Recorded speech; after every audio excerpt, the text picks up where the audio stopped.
Hi, this is Sergey from AWS. Today we're going to talk about migrations. Before discussing migration, it is very important to understand where your customers are in the cloud adoption process. Cloud transformation is a journey that takes time and patience, but we definitely see a pattern how customers adopt our services. This pattern follows an S-curve through 4 stages. We typically refer to this project, hybrid scaling, and cloud first. In the first project stage, customers are just trying to understand how the cloud works and where it may be used in their business.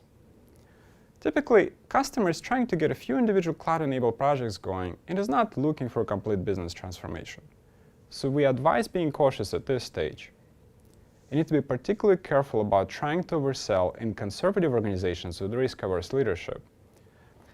Projects at this stage tend to be driven by individual business units, and you'll find that there are few people in an organization with the skills to implement these projects.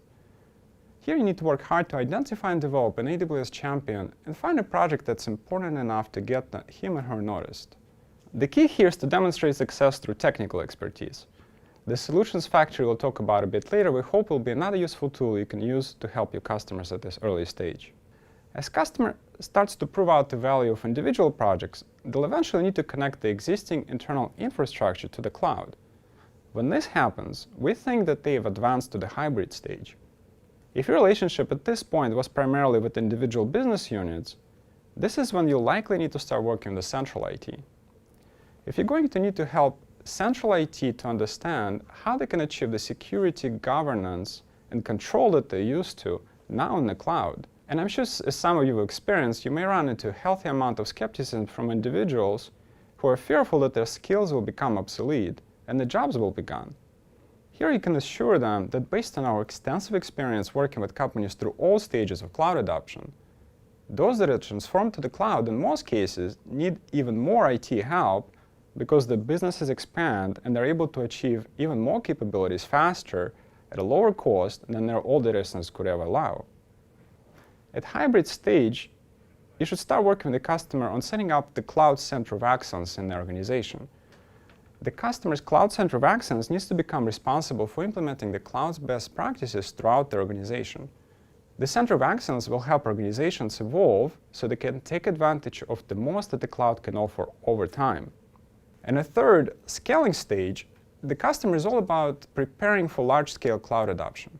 Here it's your responsibility to help the customer's center of excellence establish sustainable governance and security models that apply to all types of different workloads, which may include needing to meet some industry-specific regulatory requirements or dealing with legacy infrastructures that can be decades old. During the scaling stage, in addition to scaling cloud adoption, you'll also want to find ways to scale training throughout the organization. Here we recommend 2 approaches. Get as many people in an organization as possible to participate in AWS training certification programs that tailor to their roles, like AWS DevOps or SysOps administrator certifications. Second, work with the customer's center of excellence to institutionalize organization-specific training to help them scale best practices and governance models that are unique to the business throughout their organization. At this point, you should have also established regular cadence with company's executive team, making sure that they know that we're here to support them and we're going to do everything we can to help them make personally successful. Any of the executives who have led their companies to this stage feel like they've taken substantial career risk. We need to reward and acknowledge that and support them in any way we can. By this point, the customer should be convinced enough of many benefits of the cloud, and they should start building a business case to begin migrating some of the existing data centers to AWS. In your path, you'll likely rarely run into customers who made their way to the final cloud-first stage. These customers have well-established cloud operating model and have probably pulled off several data center migrations. These customers still need a lot of help from us because they're exploring new business opportunities that otherwise wouldn't be possible without the cloud.